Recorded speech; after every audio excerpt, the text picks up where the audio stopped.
या मूर्खाला हे ठाऊक नाही की या कपट नाटकात केवळ चांगला उपयोग करून घेण्यासाठीच मी या विनोदी पात्राची योजना केली आहे. पण याच्या म्हणण्याप्रमाणे एक गोष्ट खरी, हा घनश्याम या नाटकाचा व्हिलन आहे. मी असा दुष्ट का होऊ नये? नाटकातल्या नीच पात्रांच्या धूर्त बुद्धिमत्तेने आपले भेद का रचित बसू नये? लतिके, तू सुखी व्हायला पाहिजे नाही का? आणि तुझ्या बरोबर मालतीही सुखी व्हायला पाहिजे. उद्या तुम्ही माझ्याशी लग्न कराल.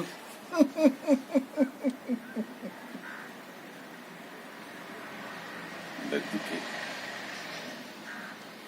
अगं, एकट्या तुझ्याच लग्नाचे दिंडवडे काढून माझं समाधान नाही व्हायचं. तुझ्या बरोबर मालती ही दुःखात पडायलाच हवी.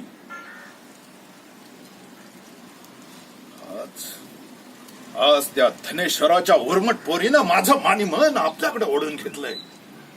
आणि मला असं ओढल्यावर आजपर्यंत मी माझ्या मगर मिठीतून कुणाची सुटका होऊ दिलेली नाही.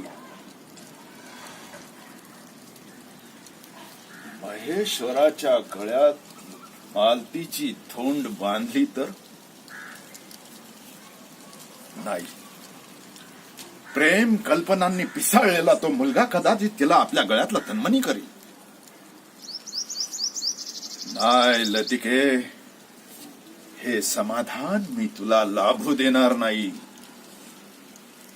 पहिल्या प्रतीच्या मानी लतिकेला जसा पहिल्या प्रतीचा मी, तसा मालतीसाठी दुय्यम बदमाश कोण शोधू?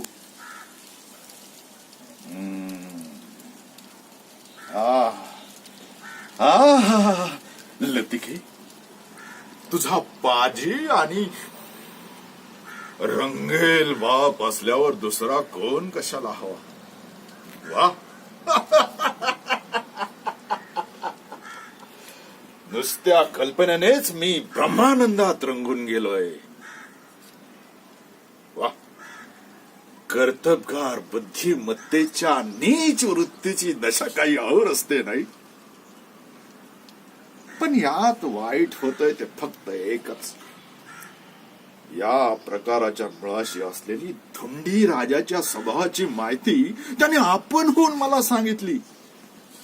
मी माझ्या अक्कल हुशारीने किंवा कर्तबगारीने ती मिळवलेली नाही, एवढाच काय तो आमचा कल्पना.